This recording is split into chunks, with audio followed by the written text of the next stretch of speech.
ಸಿಂಹರಾಶಿ ಈ ದಿವಸ ಅತಿಯಾದಂತಹ ಖರ್ಚು ಜೊತೆಗೆ ಅತಿಯಾದಂತಹ ಮಾತು ತೊಂದರೆಯನ್ನು ಮಾಡುತ್ತೆ.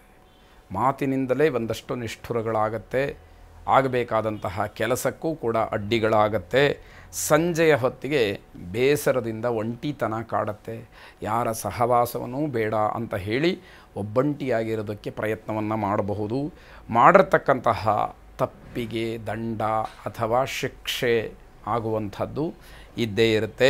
ನಿಮ್ಮ ಪರಿಚಯ ಬಂಧುತ್ವ ಇವೆಲ್ಲ ವ್ಯರ್ಥವಾಗುತ್ತೆ.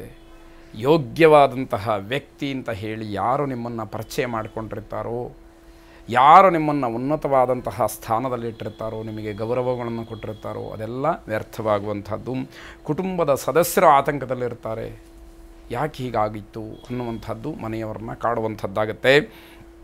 ಯಾರ ಸಹಾಯವೂ ಕೂಡ ನಿಮಗೆ ಸಿಕ್ಕದೇ ಇರತಕ್ಕಂಥದ್ದಾಗತ್ತೆ. ಅನಗತ್ಯವಾದಂತಹ ಯೋಚನೆಗಳು ಮನಸ್ಸಿನಲ್ಲಿ ಬರುತ್ತೆ ಎನ್ನುವಂಥದ್ದು. ವೆಂಕಟೇಶ್ವರನನ್ನು ಪ್ರಾರ್ಥನೆ ಮಾಡಿ ಶುಭವಾಗಿ.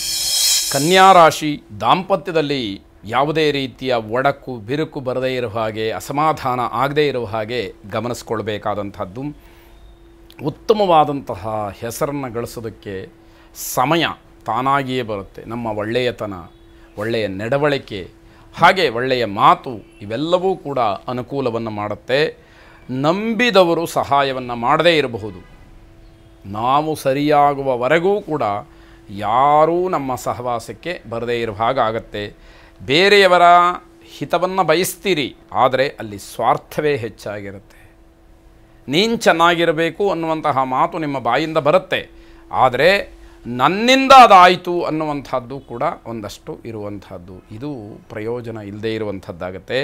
ನಿಮ್ಮ ಶ್ರಮ ಸಾರ್ಥಕವಾಗಬೇಕಾದರೆ ಉತ್ತಮವಾದಂತಹ ನಡವಳಿಕೆ, ಉತ್ತಮವಾದಂತಹ ಮಾತು, ತ್ಯಾಗಬುದ್ಧಿ ಇವೆಲ್ಲವೂ ಕೂಡ ಹೆಚ್ಚಾಗಿಯೇ ಇರಬೇಕಾದಂಥದ್ದು. ಶಿಸ್ತುಬದ್ಧವಾದಂತಹ ಜೀವನದಿಂದ ಮಾತ್ರ ಸಮಾಜದಲ್ಲಿ ಹೆಸರನ್ನು ಮಾಡಲಿಕ್ಕೆ, ಹೆಸರನ್ನು ಗಳಿಸಲಿಕ್ಕೆ ಸಾಧ್ಯ ಆಗ್ತಕ್ಕಂಥದ್ದು. ಮನಸೋ ಇಚ್ಛೆ ನಡ್ಕೊಂಡ್ರೆ ಯಾರೂ ಕೂಡ ನಿಮಗೆ ಗೌರವವನ್ನು ಕೊಡದೇ ಇರತಕ್ಕಂಥದ್ದು. ನವಗ್ರಹರನ್ನು ಪ್ರಾರ್ಥನೆ ಮಾಡಿ, ಆರಾಧನೆ ಮಾಡಿ ಶುಭವಾಗಿ. ತುಲಾರಾಶಿ ನಮ್ಮ ಸ್ವಭಾವ, ನಮ್ಮ ನಡವಳಿಕೆಯಿಂದ, ನಮ್ಮ ಮಾತಿನಿಂದ ಒಂದಷ್ಟು ಬದಲಾವಣೆಯನ್ನು, ಪರಿವರ್ತನೆಯನ್ನು ಮಾಡಿಕೊಳ್ಳಿಕ್ಕೆ ಅವಕಾಶ ಇದೆ. ಪರಿವರ್ತನೆ ಆಗಬೇಕಾಗಿರೋದೇ ಅದು. ಒಳ್ಳೆಯ ರೀತಿಯಲ್ಲಿ ಬದಲಾವಣೆ ಆಗಬೇಕು ಅನ್ನುವಂಥದ್ದು. ದುಡ್ಡಿನ ಚಿಂತೆ ಆರೋಗ್ಯವನ್ನು ಹಾಳು ಮಾಡುತ್ತೆ. ಆಲೋಚನೆಯನ್ನು ಮಾಡಬೇಕಾದಂತಹ ವಿಚಾರ ಕೇವಲ ತುಲಾರಾಶಿಯವರು ಮಾತ್ರ ಅಂತಲ್ಲ, ಸಾಮೂಹಿಕವಾಗಿ ಸಾರ್ವತ್ರಿಕವಾಗಿ ಇರತಕ್ಕಂತಹ ವಿಚಾರ ಇದು. ಬಂಧುಗಳಿಂದ ಅವಮಾನವಾಗ್ತಕ್ಕಂತಹ ಸಾಧ್ಯತೆ ಹೆಚ್ಚಾಗಿದೆ. ನಿಮ್ಮ ತಿರುಗಾಟ ಅಥವಾ ಅಲಂಕಾರಕ್ಕೋಸ್ಕರವಾಗಿ ಮಾಡ್ತಕ್ಕಂತಹ ಖರ್ಚು ಇದೆಲ್ಲದಕ್ಕೂ ಕಡಿವಾಣ ಬೇಕೇ ಬೇಕು. ಮಕ್ಕಳಿಗೆ ನ್ಯಾಯವನ್ನು ಒದಗಿಸಬೇಕು. ನೀವು ಯಾವ ರೀತಿ ನಡ್ಕೊಳ್ತಾ ಇದ್ದೀರಿ, ಏನನ್ನು ಪಾಲಿಸ್ತಾ ಇದ್ದೀರಿ, ಅದೇ ಮಕ್ಕಳು ಅನುಸರಿಸ್ತಕ್ಕಂಥದ್ದಾಗತ್ತೆ. ಹಾಗಾಗಿ ನಿಮ್ಮಿಂದ ಒಳ್ಳೆಯ ಕೆಲಸಗಳು, ಒಳ್ಳೆಯ ಮಾತುಗಳು ಬರಬೇಕು ಅನ್ನುವಂಥದ್ದು. ಪೂರ್ವಜನ್ಮದ ಕರ್ಮ ಏನಿದೆ ಅದು ಎಲ್ಲವೂ ಇದ್ದು ಕೂಡ ನರಳುವ ಹಾಗೆ ಮಾಡಬಹುದು ಅನ್ನುವಂಥದ್ದು ಗಮನಿಸ್ಕೊಳ್ಳಿ. ಲಕ್ಷ್ಮೀ ನರಸಿಂಹಸ್ವಾಮಿಯನ್ನು ಪ್ರಾರ್ಥನೆ ಮಾಡಿ ಶುಭವಾಗಿ. ವೃಶ್ಚಿಕ ರಾಶಿ ಸ್ವಾರ್ಥಕ್ಕೋಸ್ಕರವಾಗಿ ಬೇರೆಯವರನ್ನ ದೂಷಣೆ ಮಾಡಬೇಡಿ. ಬೇರೆಯವರ ಮೇಲೆ ತಪ್ಪನ್ನು ಹೊರಿಸಬೇಡಿ. ನಿಮ್ಮ ಅನುಕೂಲಕ್ಕೋಸ್ಕರವಾಗಿ ಬೇರೆಯವರಿಗೆ ತೊಂದರೆಯನ್ನು ಮಾಡಬೇಡಿ ಅನ್ನುವಂಥದ್ದು. ವಿದ್ಯಾಭ್ಯಾಸದ ವಿಚಾರದಲ್ಲಿ ಸ್ವಲ್ಪ ಮುನ್ನಡೆ ಇರುತ್ತೆ, ಅದು ಸಂತೋಷದ ವಿಚಾರವಾಗುತ್ತೆ. ಸಾಯಂಕಾಲದ ಹೊತ್ತಿಗೆ ತಾಯಿಯ ಜೊತೆಯಲ್ಲಿ ಜಗಳವಾಗ್ತಕ್ಕಂಥದ್ದು ಅಥವಾ ಏನೋ ಮನಸ್ತಾಪ ಆಗ್ತಕ್ಕಂಥದ್ದು ಸಾಧ್ಯತೆಗಳು ಹೆಚ್ಚಾಗಿರುತ್ತೆ.